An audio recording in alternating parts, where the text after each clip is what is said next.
আরে বৌদি, এত চুলের ভিতরে কোথায় খুঁজে পাব?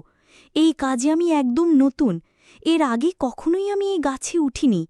তুমি যদি গাছের আগাছা পরিষ্কার করতে, তাহলে হয়তো কাজটা করতে খুব সুবিধে হতো।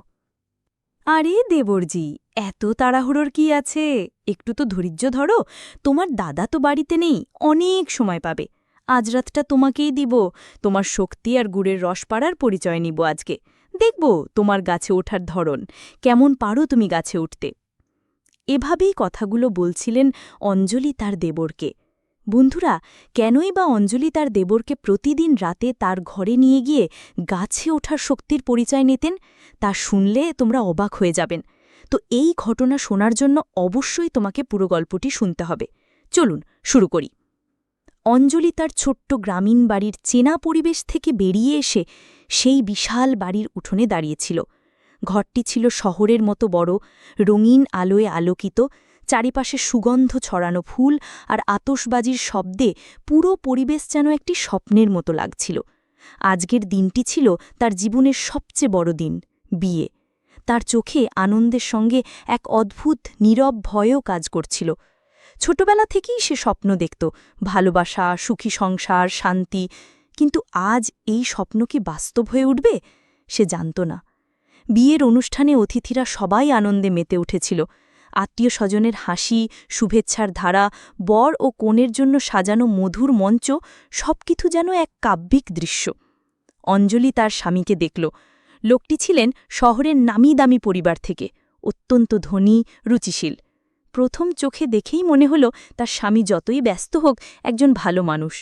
কিন্তু সময়ের সঙ্গে সঙ্গে বাস্তবতা প্রকাশ পেল। প্রথম রাত থেকেই দেখা গেল তার স্বামী ছিলেন ব্যস্ত। সকালে বেরোতেন, সারাদিন ফোনে ব্যস্ত থাকতেন, রাতে খুব কম সময় ফিরতেন। অঞ্জলির চোখে স্বপ্নের আলো ফিকে হতে লাগল। সে অনুভব করল সুখের ঘরে থাকার পরেও তার হৃদয় একাকী। দিনগুলো কেটে যাচ্ছিল একাকিত্বের ছায়ায়। অঞ্জলি ঘরে বসে নিজের ভাবনা, স্বপ্ন, আশা ও হাহাকার নিয়ে কাটত। প্রথমে সে নিজেকে বোঝাত, সময় মতো সব ঠিক হয়ে যাবে। কিন্তু দিন যতই কেটে যাচ্ছিল তার আশা ও উদ্দীপনা ততই ম্লান হতে লাগল। একদিন সন্ধ্যায় অঞ্জলির দেবর, যে বয়সে প্রায় কাছাকাছি এবং মননী অত্যন্ত যত্নশীল, তাকে বলল, অঞ্জলি আপা, তুমি কি একা বসে আছো? আও, একটু বাইরে চলো। অঞ্জলি অবাক হয়ে তাকাল। কেউ কি তাকে আজ সত্যি বোঝে? সে বেরিয়ে গেল। ছাদে বসে তারা আকাশের দিকে তাকাল। আকাশে নক্ষত্রগুলো যেন তাদের কথা শুনছে, চুপচাপ তাদের অনুভূতি ভাগ করছে। আমার মনে হয় তুমি একা। তুমি ঠিক বলছ, দেবর হেসে বলল। অঞ্জলি ধীর স্বরে বলল, হ্যাঁ, কখনো কখনো মন খারাপ লাগে। আমি চাই কেউ আমাকে বুঝুক। এই কথাই দেবরের চোখে মধুর আলো জ্বলল। সে অঞ্জলির হাত ধরে বলল, আমি আছি, তুমি আর একা নও। অঞ্জলির হৃদয় প্রথমবার সত্যিকারের উচ্ছ্বাস অনুভব করল। চোখে অশ্রু, মনে হাহাকার, সব মিলিয়ে এক অদ্ভুত অনুভূতি। সে বুঝতে পারল জীবন তার কল্পনার চেয়ে অনেক গভীর, কেউ তাকে সত্যিই বোঝে। এই মুহূর্তে অঞ্জলির মনে প্রথমবার ভালোবাসার স্পন্দন বাজতে লাগল। কিন্তু এই ভালোবাসা ছিল অপরাধী, ফরবিডেন। তার স্বামী ছিল তার জীবনের আনুষ্ঠানিক অংশ। এই দ্বন্দ্বের মধ্যে তার হৃদয় দোলায়মান। একটি অংশ স্বপ্নের মুক্তি চেয়েছে, আরেকটি অংশ বাধার বুকে আটকে আছে। সেই সন্ধ্যায় তারা ছাদে বসে গল্প করল, হাসল, কখনো কখনো চুপচাপ একে অপরের চোখে তাকাল। অঞ্জলির মন বলছিল, এই মুহূর্ত আমার জীবনের সবচেয়ে নিরাপদ, সবচেয়ে বাস্তব। কিন্তু পরের দিন ঘরের বাস্তবতা আবার চোঙাপাত করল। স্বামী ব্যস্ত, ঘরে সময় কম, অঞ্জলির জন্য কেবল শূন্যতা। হৃদয় ভেঙে যাচ্ছিল, কিন্তু সেই প্রেমের স্পন্দন, দেবরের চোখের মায়া, কথা, হাসি, সে হারাতে চাইছিল না এইভাবে। অঞ্জলির জীবন একটি দ্বন্দ্বে পরিণত হল। প্রতিদিনের একাকিত্ব ও দেবরের সঙ্গে লুকানো সংযোগ। সে বুঝতে পারল প্রেম শুধু চোখের আলো নয়, হৃদয়ের গভীর সম্পর্ক। আর এই সম্পর্ক তার জীবনের নতুন আশা জাগাচ্ছিল। ঘরের একাকিত্ব, স্বামীর ব্যস্ততা এবং মনোকষ্টের ছায়া পিছু হটতে চাইছিল না অঞ্জলির। তার চোখে প্রতিদিনের জীবনের একঘেয়েমি, তার হৃদয়ে নিঃসঙ্গতা। কিন্তু সেই শূন্যতায় আলো ছড়াল দেবরের উপস্থিতি। দেবর তার কাছে আসলো আরও বেশি সময় কাটাতে। একদিন সন্ধ্যায় যখন গোধূলির আলো ছাদে ছড়িয়েছিল, তারা আবার ছাদে উঠল। বাতাসে মিষ্টি ঘ্রাণ, দূরে গ্রামের ছোট্ট নদী এবং ধীরে ধীরে গোধূলির আভা যেন তাদের প্রেমের সাক্ষী। অঞ্জলি, দেবরের কণ্ঠে তীব্র মায়া, অঞ্জলির চোখে অশ্রু, কিন্তু হাসি। আমি আমি জানি না কি বলবো, শুধু মনে হয় আমার জীবন তোমার ছোঁয়ায় শান্ত। দেবর হাত বাড়াল, তার হাত অঞ্জলির হাতে ছুল। হৃদয় যেন এক অদ্ভুত স্পন্দনে দুলতে লাগল। বাতাসে তাদের হাসি, চোখে চোখে চুম্বনের অঙ্গীকার। প্রতিটি স্পর্শ, প্রতিটি মুহূর্ত যেন তাদেরকে একে অপরের কাছে টেনে আনে। কিন্তু এই সম্পর্ক ছিল গোপন। তারা জানত পরিবার ও সমাজের চোখে এটি ঠিক নয়। তারপরেও তাদের হৃদয় বলছিল এটি তাদের সত্যিকারের ভালোবাসা। কয়েক সপ্তাহ ধরে তারা নীরবে একে অপরের সঙ্গে সময় কাটাল। চুপচাপ হাসি, চুপচাপ কথোপকথন, কখনো হাত ধরার আনন্দ, সবকিছুই তাদের আত্মাকে জুড়ে দিচ্ছিল। অঞ্জলির মনে প্রথমবার এই অনুভূতি, সত্যিকারের ভালোবাসা, যা শুধু চোখে নয়, হৃদয়ে স্পন্দিত হচ্ছে। একদিন দেবর বলল, অঞ্জলি, আমরা আর এই নিয়মে আটকে থাকতে পারি না।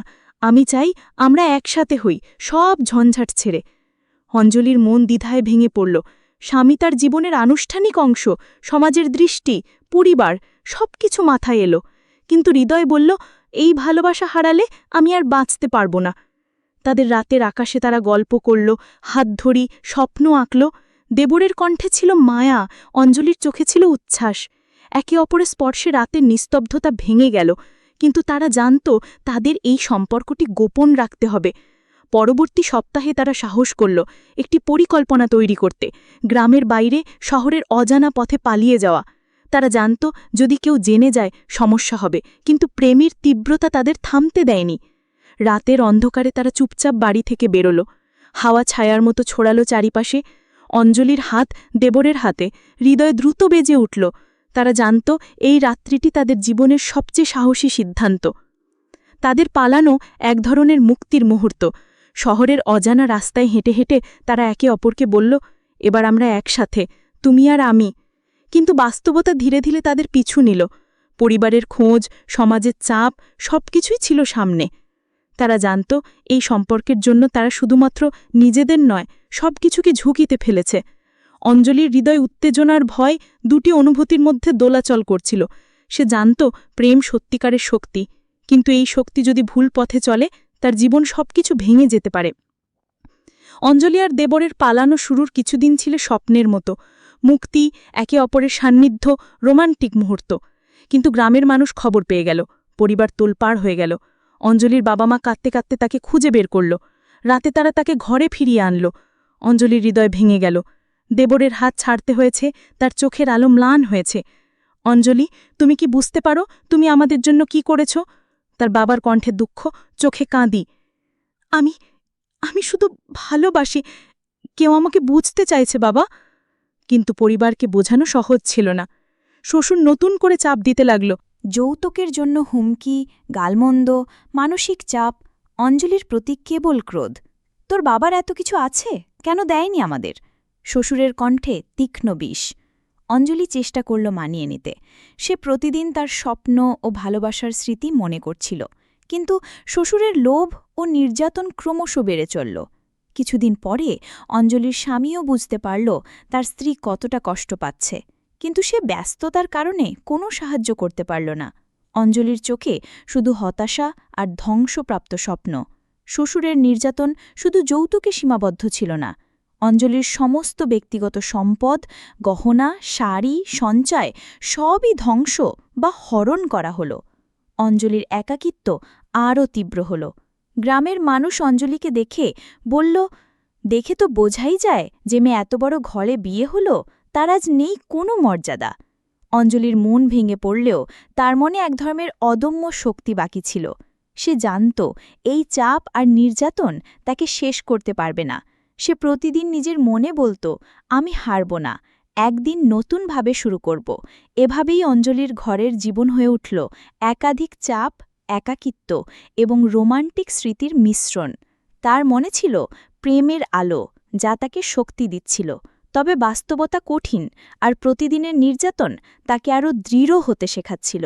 ঘরের নির্জনতা, স্বামীর ব্যস্ততা, শ্বশুরের চাপ সব মিলিয়ে অঞ্জলির জীবন ক্রমশ নিঃসঙ্গ আর কঠিন হয়ে উঠল। দিনের পর দিন তার মনে এক অদ্ভুত বেদনা ও হতাশা জন্ম নিল। শ্বশুর এবার আরও চূড়ান্ত পদক্ষেপ নিলেন। অঞ্জলির সমস্ত গহনা, শাড়ি, সঞ্চয় সবই হরণ করা হলো। প্রতিটি স্পর্শ, প্রতিটি স্মৃতি, প্রতিটি ছোট্ট আনন্দের মুহূর্ত ধ্বংস হয়ে গেল। অঞ্জলির চোখে অশ্রু, কিন্তু হৃদয়ে কিছুটা অদম্য শক্তি রয়ে গেল। গ্রামের মানুষ অঞ্জলিকে দেখে কেমন করে সমাজের নিষ্ঠুর দৃষ্টিভঙ্গি তার জীবনে অন্ধকার ছড়াচ্ছে সেটা বুঝতে পারল। কেউ বলে উঠত, দেখো সেই মেয়ে যে স্বপ্ন দেখেছিল বড় ঘরে বিয়ে নিয়ে, আজ তার হাতে নেই কোনো মর্যাদা। অঞ্জলি একাকী হলেও হার মানেনি। সে নিজের অন্তর্দৃষ্টি অনুসরণ করে ভাবতে লাগল, আমি যদি এই চক্র থেকে বের হয়ে নতুন জীবন শুরু করি, নতুন স্বপ্ন দেখতে পারি। একদিন অঞ্জলি ছাদে বসে আকাশের দিকে তাকাল। নক্ষত্রের আলো তার চোখে পড়ল। মনে হল প্রতিটি তারার মধ্যে নতুন সম্ভাবনার আভা আছে। প্রেমের স্মৃতি, দেবরের স্পর্শ, হাসি, চোখের মায়া সবই তার হৃদয়কে শক্তি দিচ্ছিল। অঞ্জলির মনে নতুন স্বপ্ন জন্ম নিল। সে বুঝতে পারল, জীবন কেবল নিঃসঙ্গতা আর দুঃখ নয়। নিজের জন্য, নিজের সুখের জন্য সে নতুন করে পথ তৈরি করতে পারবে। সে ভাবল, একদিন সে আবার নিজেকে গড়ে তুলবে, নতুন সম্ভাবনা ও ভালোবাসার জন্য প্রস্তুত হবে। অঞ্জলি ছাদে দাঁড়িয়ে বাতাসে তার চুল উঠতে থাকল, চোখে অশ্রু, কিন্তু হৃদয়ে শক্তি। মনে হল, যে মুহূর্তে সে ভেঙেছিল সেই মুহূর্ত তাকে নতুন করে তৈরি করেছে। ভালোবাসা শুধু চোখের নয়, হৃদয়েরও। আর আমি এখনো বাঁচতে চাই, ভালোবাসতে চাই। এইভাবেই অঞ্জলির জীবন এক নতুন অধ্যায়ে প্রবেশ করল। অতীতের কষ্ট, হারানো প্রেম, শ্বশুরের লোভ সবই তাকে দৃঢ়, সাহসী এবং অন্তর্দৃষ্টিশীল করে তুলল।